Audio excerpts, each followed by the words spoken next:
Meeting start होने से पहले मैं आपको बता दूं कि एक तो हमारे जो कमेटी मेंबर थे श्री मनु भाई मेहता, एक उनकी जगह खाली हो गई थी जनरल कैटेगरी में। और एक हमारे कमेटी मेंबर थे विलास सोनावणे, उन्होंने भी राजीनामा दिया था, उनका भी राजीनामा एक्सेप्ट किया गया था। तो उनके बदले में दो नए कमेटी मेंबर की अपॉइंटमेंट हुई है, जो हम लोग ने नोटिस लगाया था वो हिसाब से। SC ST कैटेगरी से है श्री विशाल धाड़वे, उनका एक अपॉइंटमेंट हुआ है। और जनरल कैटेगरी से श्री साजी कलेपू, उनका भी अपॉइंटमेंट हुआ है।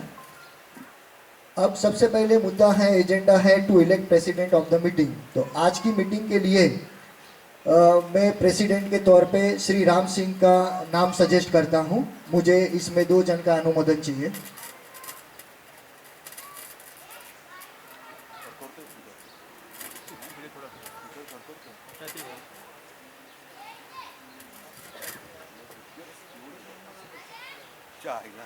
अरे तरी खूप आले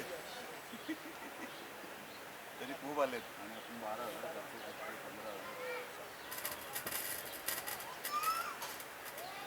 मेरा नाम राजकुमार सिंह है। मैं अनुरोध करता हूँ राम सिंह की तरफ से, भाई सिंह की तरफ से, और एक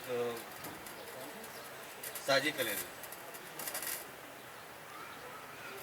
बोला कर मेरा नाम साजी कलेपू है।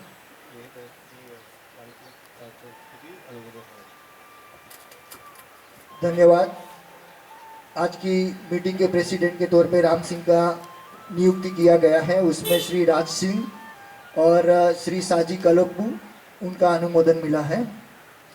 उसके बाद में दूसरा मुद्दा है to read 8 AGM minutes of the meeting for the year 2018-19। 2018-19 में जो AGM हुआ था उसका मिनट्स श्री विशाल धाड़वे आपको पढ़ के सुनाएंगे। दूसरा एक बात कि कोरोना के चलते जो सितंबर में ऐसा AGM लेने का रूल है कि भाई आपको हर 30 सितंबर के पहले AGM ले लेना चाहिए, लेकिन गवर्नमेंट की तरफ से वो परमिशन नहीं मिला था। उसके बाद में उन्होंने परमिशन दिया था कि अप टू 31 दिसंबर आपको ऑडिट करके ऑडिट रिपोर्ट सबमिट करना है और 31 मार्च के पहले आपको AGM ले लेना है। तो जिसके लिए हम लोग ने आज के दिन वो AGM रखा गया है। श्री विशाल धाड़ू।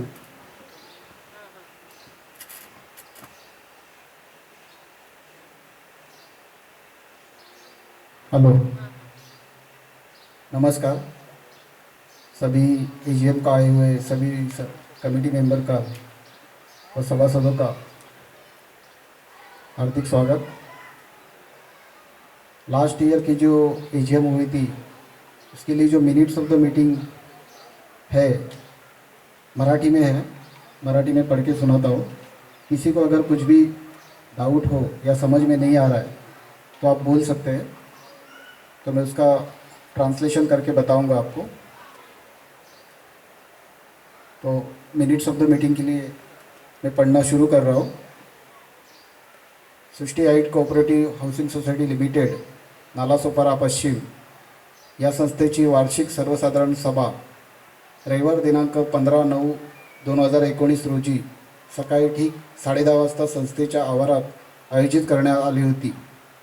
सदर समयी संस्थेच्या एकूण सभासदांपैकी केवळ 15 सभासद हजर असल्याने गणपूर्ती अभावी सदर सभा अर्धा तास तहकूब करण्यात आली होती। सकाळी 11 वाजता सदर सभा पुन्हा सुरू करण्यात आली। एकूण 51 सभासद हजर होते। सभेत उपस्थित सभासदांनी खालील ठराव मत एकमताने मंजूर केले। विषय क्रमांक 1, सभेच्या अध्यक्षांची निवड करणे।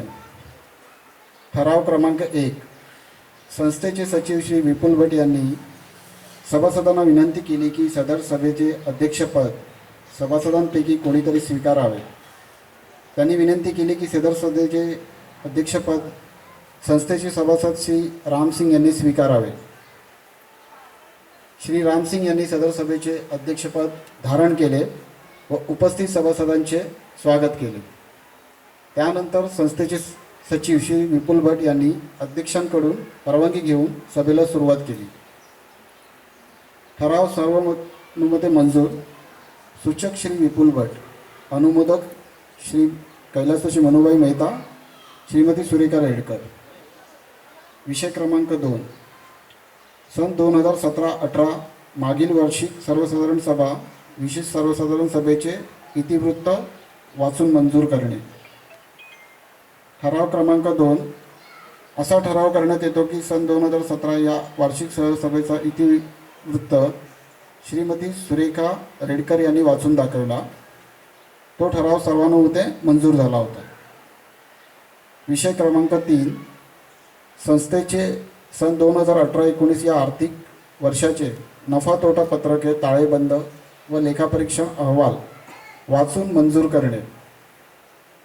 सदर विषय सभेच्या पटलावर येऊन संस्थेचे सचिव श्री विपुल भट यांनी सभासदांना संबोधले की संस्थेची सन 2018-19ची आर्थिक नफा तोटा पत्रके, ताळेबंद व लेखापरीक्षण अहवाल अवलोकनासाठी सर्व सभासदांना याआधीच हस्तपोच केलेला होता. तरी उपस्थित सभासदांनी सदर आर्थिक पत्रके मंजूर करण्याबाबत निर्णय घ्यावा. प्रश्न क्रमांक 1. त्यावरती जे प्रश्न आले होते त्यामध्ये प्रश्न क्रमांक 1. सभेत उपस्थित सभासद श्री मनोज नाईक यांनी प्रश्न उपस्थित केला होता की सन 2017-18च्या तुलनेत 2018-19 मध्ये पाणी बिल जास्त का आला आहे. त्यावर उत्तर असे दिले गेले. श्री विपुल भट यांनी उत्तर दिले की सन 2016-17 या वर्षामध्ये बाकी असलेले पाणी बिल सन 2017-18 मध्ये भरले गेले. त्यामुळे सन 2017-18 व 2018-19 यामध्ये फरक आहे. सूचक श्री मनोज नाईक व अनुमोदक सोमन मैनी. प्रश्न क्रमांक 2. सभेत उपस्थित सभासद श्री मनोज नाईक यांनी प्रश्न उपस्थित केला की मेंटेनन्स कोणाचा बाकी आहे, कोणी भरला नाही आणि कोणाचा जास्त आहे. त्यावर उत्तर आले. संस्थेचे सचिव श्री विपुल भट यांनी उत्तर दिले. मेंटेनन्स बाकी असलेल्या सभासदांची त्यांनी नावे वाचून दाखवली. प्रश्न क्रमांक 3. सभेत उपस्थित सभासद श्री अमित झा यांनी प्रश्न उपस्थित केला की शिक्षण प्रशिक्षण निधी काय आहे. त्यावर संस्थेचे सचिव श्री विपुल भट यांनी उत्तर दिले की शासनाच्या नियमानुसार हा निधी जमा केला जातो व प्रतिवर्षी किमान एकदा तरी शासनाच्या अधिकाऱ्याकडून संस्थेच्या सभासदांना संस्थेविषयी माहिती दिली जाते व त्या अधिकाऱ्याची होणारी फी खर्च या निधीमधून केला जातो. प्रश्न क्रमांक 4. सभेत उपस्थित श्री अमित झा यांनी उपस्थित केलेला प्रश्नास अवमूल्यन केले आहे का. त्यावर विपुल भट यांनी उत्तर दिले अवमूल्यन केले आहे असे सूचित केले. प्रश्न क्रमांक 5. सभेत उपस्थित सभासद श्री मनोज नाईक यांनी प्रश्न उपस्थित केला CCTVच्या भाड्याचा खर्च एवढा जास्त का आहे. त्यावर संस्थेचे सचिव श्री विपुल भट यांनी उत्तर दिले आहे की सन 2018 व 19 मध्ये लिफ्टमध्ये नवीन CCTV कॅमेरे लावण्यात आले होते. त्यासाठी लागणारा केबलचा खर्च वाढला आणि नवीन DVR लावावा लागला. त्यामुळे सन 2017-18 मध्ये 18च्या तुलनेने 2018-19 मध्ये खर्च जास्त झालेला आहे. सभेत उपस्थित सभासद प्रश्न क्रमांक 6. सभेत उपस्थित सभासद श्री प्रमोद शर्मा यांनी प्रश्न उपस्थित केला होता की विम्याचा हप्ता या वर्षाचा आणि मागील वर्षाचा समान का आहे. त्यावर संस्थेचे सचिव श्री विपुल भट यांनी उत्तर दिले की समान हप्ता बरोबर समान फायदा.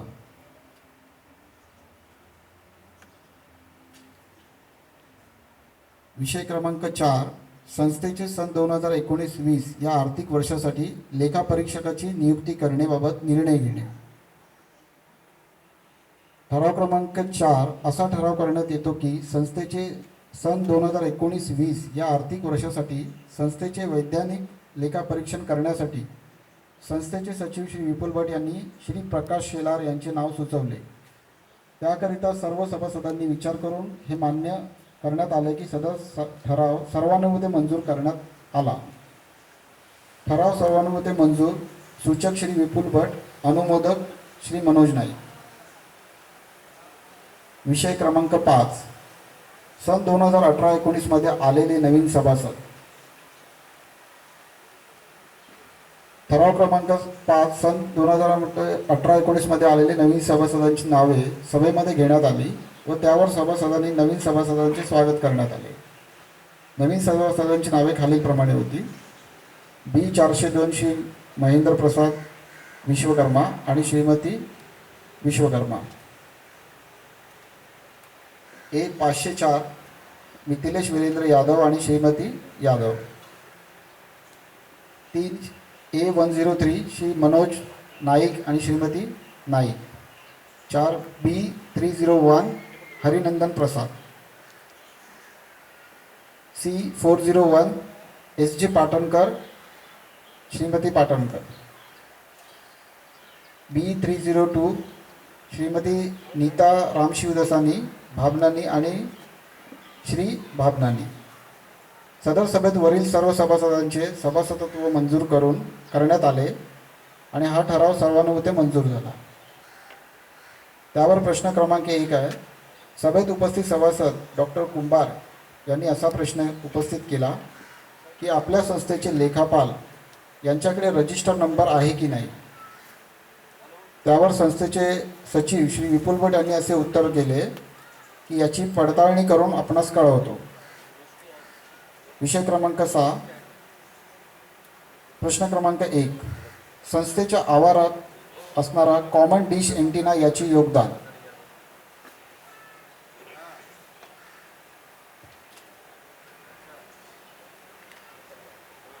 ठराव क्रमांक 1.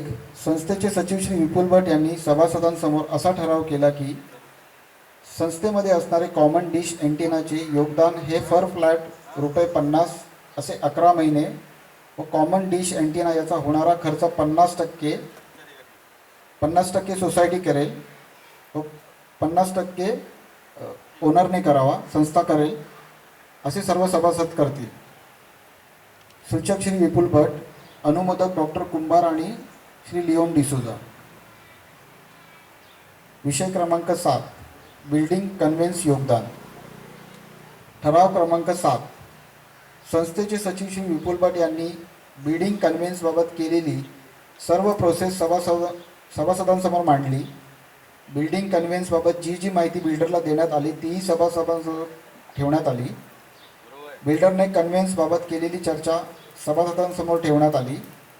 बिल्डर यांनी मीटिंगमध्ये हा प्रस्ताव केला की 50% येणारा खर्च बिल्डर देतील व बाकी 50% खर्च संस्थेचे सभासद देतील. तेव्हा सचिव श्री विपुल भट यांनी बिल्डर यांच्याबरोबर जी चर्चा झाली ती सभासदांसमोर मांडली. बिल्डिंगची अवस्था 9 वर्षात इतकी खराब झाली की सोसायटीला 48 लाखांचा खर्च करावा लागला. त्यामुळे संस्था या कारणामुळे कन्व्हेन्ससाठी येणारा खर्च करू शकत नाही. यावर बिल्डर यांनी सांगितले की जो पण खर्च होईल तो 50% करू. तेव्हा संस्थेचे सचिव श्री विपुल भट यांनी असा प्रश्न केला की या परिस्थितीमध्ये आपल्याला काय केले पाहिजे व सर्व सभासदांना समोर चर्चा केली. जो पण खर्च येईल त्यापैकी 2 लाखापर्यंत सोसायटी खर्च करेल. त्यावर सूचक श्री विपुल भट व अनुमोदन श्री लिओन डिसोजा. विषय क्रमांक 8. अध्यक्षांच्या परवानगीने येणारे इतर विषय. त्यावर प्रश्न क्रमांक 1 आहे. संस्थेचे सभासद श्री अतुल साळुंके यांनी असा प्रश्न उपस्थित केला आहे की माझे दुकान क्रमांक 20 आणि फ्लॅट क्रमांक B 1001 याचे मेंटेनन्स बिल्समध्ये लावलेले व्याज माफ करावे. त्यावर उत्तर क्रमांक 1. श्री सचिव विपुल भट यांनी लोकांच्या समोर मुद्दा ठेवला की अतुल साळुंके एक साथ मेंटेनन्स भरायला तयार आहेत, पण त्यांची एक अट आहे की जेव्हापासून व्याज लावले आहे तेव्हापासून दुकान नंबर 20 आणि फ्लॅट क्रमांक B 001 यांचे व्याज माफ केले पाहिजे. त्यावर संस्थेचे उपस्थित सभासदाचे असे उत्तर आले की नियम सर्वांसाठी आहे, त्यामुळे व्याज कोणाला देखील माफ केला जाणार नाही. सूचक विपुल भट, अनुमोदक श्री मनोज नाईक आणि डॉक्टर कुंभार. फ्लॅट क्रमांक C 404 आणि C 103 यांनी संस्थेच्या समोर प्रस्ताव केला आहे की त्यांना मेंटेनन्स बिलमध्ये सूट दिली पाहिजे, कारण त्यांची आर्थिक परिस्थिती बरोबर नव्हती. नाव नाही लिहिले, नाव लिहायला पाहिजे. पण सभेत उपस्थित सभासदांकडून फ्लॅट क्रमांक लिहिलेले आहेत, नावं नाही लिहिलेली आहेत. त्यावर सभेत उपस्थित सभासदांकडून असे उत्तर आले आहे की नियम सर्वांना समान आहे, सारखाच आहे. जो मेंटेनन्स बाकी असेल तो भरावाच लागेल. त्यामध्ये कोणालाही कोणत्याही प्रकारची सूट दिली जाणार नाही.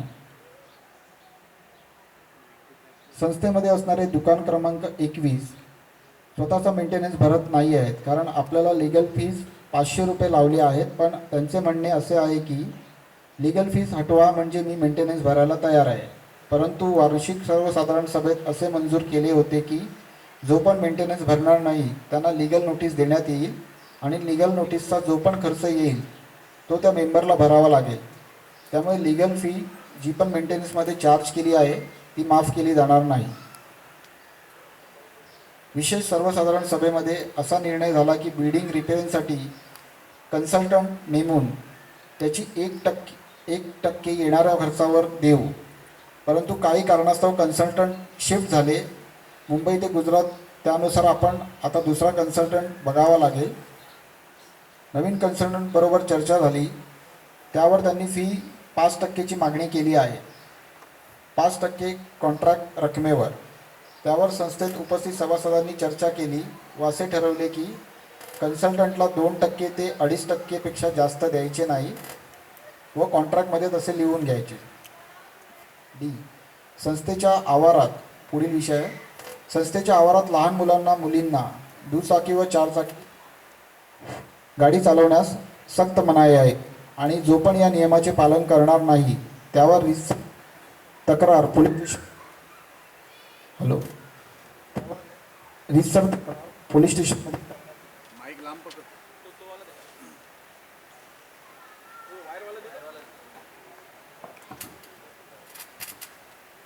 पुढील विषय. संस्थेचे बिल्डिंग रिनोव्हेशन वेळी जे बाल्कनीमध्ये ठेवलेले गेलेले फुलदाणे झाडे आहेत ते काढले पाहिजेत, कारण बिल्डिंग पेंटिंग नंतर आपल्या बिल्डिंगचा पेंट खराब होईल. यासाठी वार्षिक सभेमध्ये घेतलेल्या नियमांचे पालन करणार नाही आणि त्या सभासदाला ₹500 इतके फाईन केलं जाईल आणि त्यानंतर सोसायटीचा पेंटचा खर्च होईल तो त्या सभासदाकडून घेतला जाईल. संस्थेमध्ये उपस्थित सभासदांनी असे ठरवले की ज्या सभासदांनी लीगल नोटीस पाठवून पण मेंटेनन्स देत नाहीत त्या सभासदांवर केस केली जाईल.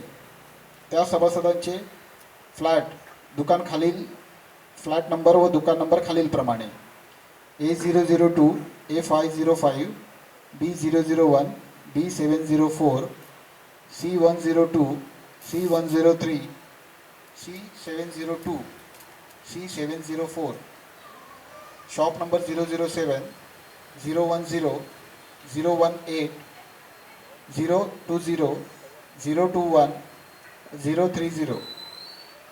सचिव श्री विपुल भट यांनी रिपेअरिंग कमिटीचे आभार मानले व श्री अमित वैद्य यांचे आभार मानले व शेवटी गणपती सणासाठी सजावट टीमचे देखील आभार मानले. सभेच्या शेवटी सभेचे सचिव यांनी सभा शांतपणे पार पडल्याबद्दल उपस्थित सभासदांचे आभार मानून सभा संपल्याचे घोषित केले. गेल्या वर्षी झालेल्या एजीएमचे मिनिट्स ऑफ द मीटिंग्स होते. कोणाला काही कळले नसेल तर त्यांनी विचारावे, त्यावरती उत्तर दिले जाईल. धन्यवाद. धन्यवाद. अब मैं श्री राम सिंह जी से अनुमति चाहूँगा कि आगे के एजेंडे के लिए आगे बढ़ूँ.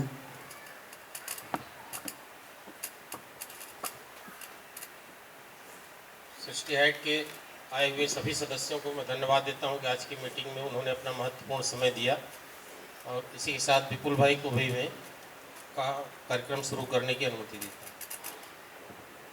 धन्यवाद. थर्ड एजेंडा है. इसके पहले मैं आपको बता दूं, जैसे कि सबको पता ही है, अगर किसी को अपना सवाल पूछना है तो जो हिसाब से हम एजेंडा है वो हिसाब से ही जाएंगे. इसके बाद में अगर आप किसी का कोई प्रश्न है तो वो पूरा सब एजेंडा ख़त्म होने के बाद में आपका वो सवाल सुना जाएगा, उसमें जवाब दिया जाएगा. लेकिन सवाल पूछने का अधिकार सिर्फ बोनाफाइड मेंबर को ही होगा. अगर कोई एसोसिएट मेंबर है तो या तो उनके पास पावर ऑफ अटर्नी होनी चाहिए, तो वो सवाल पूछने का उनको अधिकार होगा. अगर उनके पास पावर ऑफ अटर्नी नहीं है तो उनको सवाल पूछने का अधिकार नहीं होगा। धन्यवाद। अब एजेंडा नंबर 3 है to place and approve audit account for the year 2019-20। 19-20 में जो भी खर्चा किया है उस खर्चे का एक प्रत मैंने सभी को दिया हुआ है। उसके रिलेटेड अगर कोई कुछ पूछना चाहे तो आप पूछ सकते हैं, उनका हम जवाब देंगे। माइक आई थिंक यहाँ रोशन के पास है और एक माइक यहाँ है, अगर कोई पूछना चाहे तो ये भी ले सकते हैं। हेलो।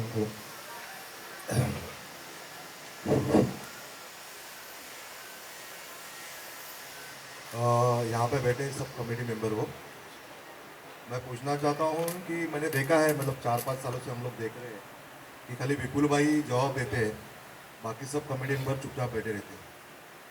तो मेरा ये बोलना है उनको कि सब जन से जवाब आने चाहिए, क्योंकि आप अगर 10 जन या 11 जन है तो सबको मालूम रहना चाहिए कि सोसाइटी के अंदर क्या हो रहा है, क्या खर्चा हो रहा है, किस तरह का खर्चा हो रहा है।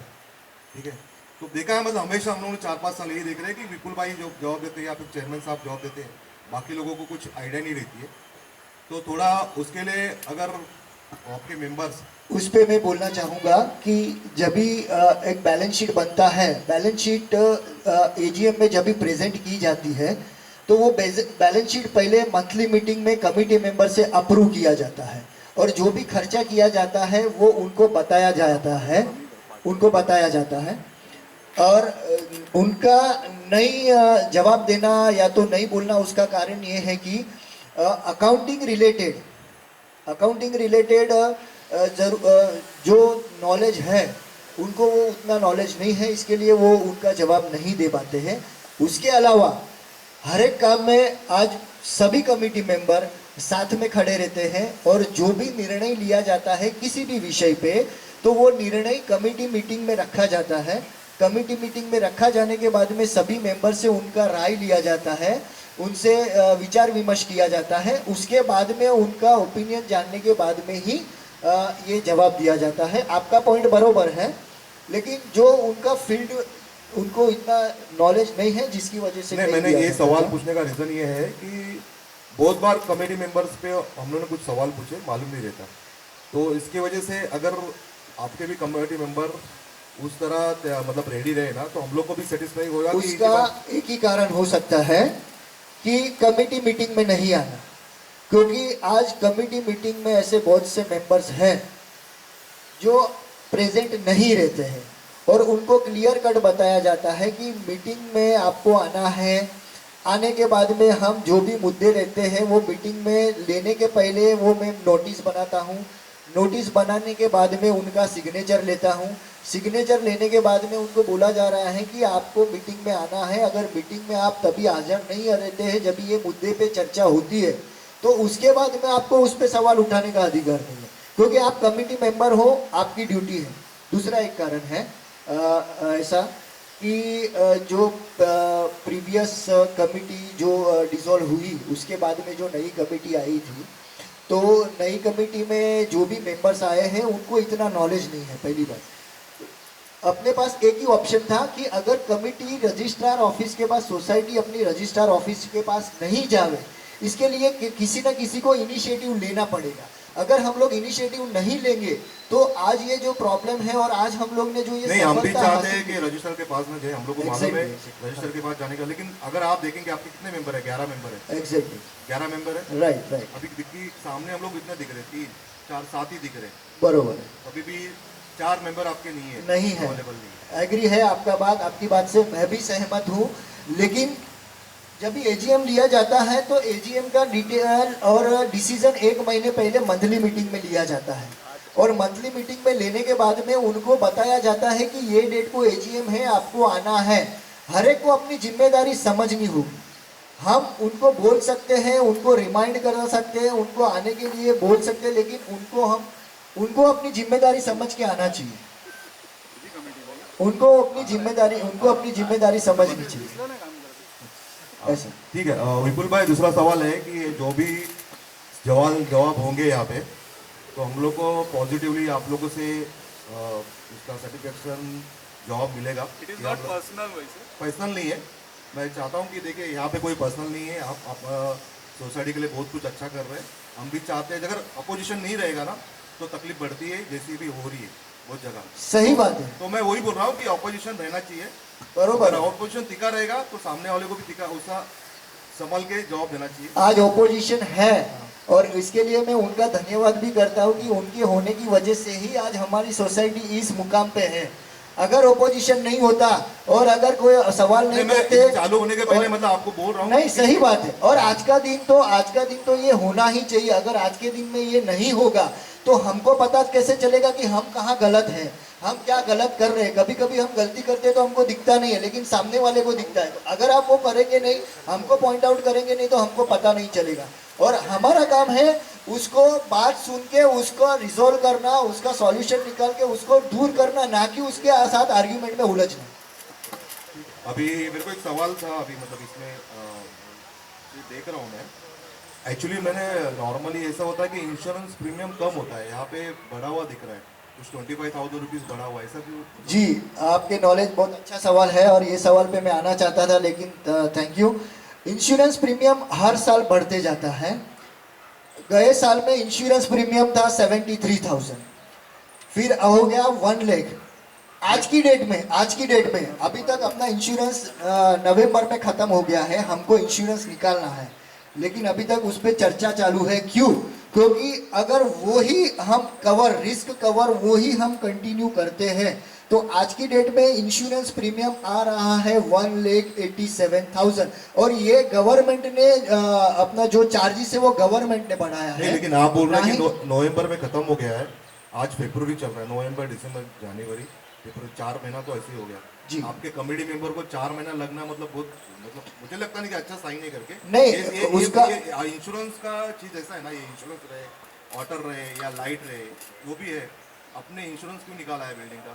सर हमारा इसके लिए क्योंकि हमारा नेगोशिएशन चालू है उनके, लेकिन 4 महीना क्या होता लगना है, विपुल भाई 4 महीना लगना एग्री हमको करना अच्छा नहीं लग रहा है। 4 महीना आप लोग लोए रहे हो सर जी, आपका बात एग्री है, आप सही हो अपनी जगह पे, लेकिन 1 लाख से 187 देना भी सही नहीं लग रहा था मुझे, क्योंकि आज सडनली एक साल में 87,000 प्रीमियम बढ़ना वही रिस्पेक्टर। इसके लिए उनसे आर्ग्यूमेंट चालू है और एक दो जन से हम लोग का कंसल्ट चालू है।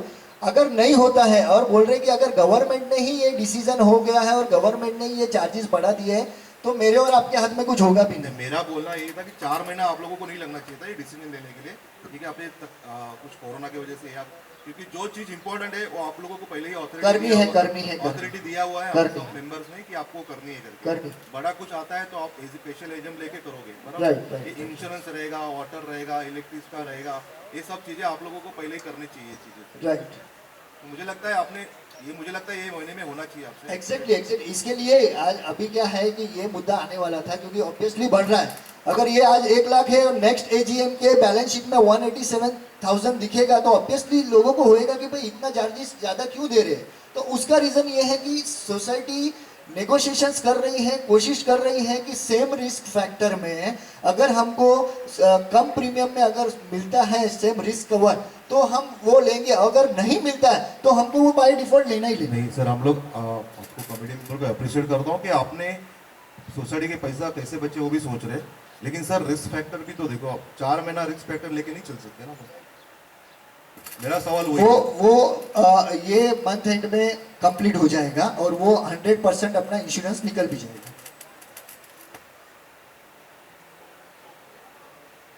किसी को और पूछना है इंश्योरेंस के बारे में कुछ?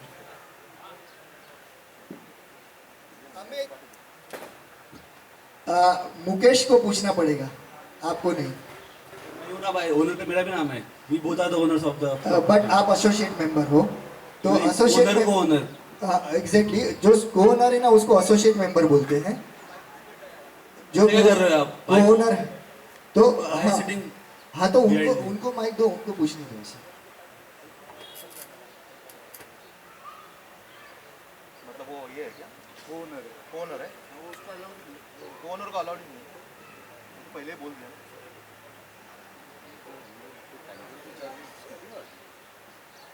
मैं खाली इतना बोलना चाहता ऐसा हूँ। ऐसा नहीं चलता है, या तो आपको उनको पावर ऑफ अटर्नी देनी होगी कि वो एजीएम में मेरे बीएफ में प्रेजेंट रहेगा और वो एजीएम में मेरे बीएफ में क्वेश्चन करेगा, ऐसा बैठे बैठे आपको पावर ऑफ अटर्नी दे रहा है विपुल ऐसा भाई, नहीं आप चलता कैसे है। रूल पे इस पे जा रहे हो आप? अमित, ऐसा नहीं चलता। इसके लिए ही मैंने पहले मैं मीटिंग खाली चालू इतना की। पूछ रहा हूँ कि इंश्योरेंस जो है आप 4 महीने से एक के पास ही क्यों गए थे? अपने पास बाकी सब कंपनी से जहाँ से आप कोटेशन मंगा सकते थे, उस पे ही चालू है, इसके लिए ही इतना अटका हुआ है। तो 4 महीने तक कोटेशन, तो वो सही बोल रहे हैं ना, सब डेंजर में ना, रिस्क लाइफ डेंजर में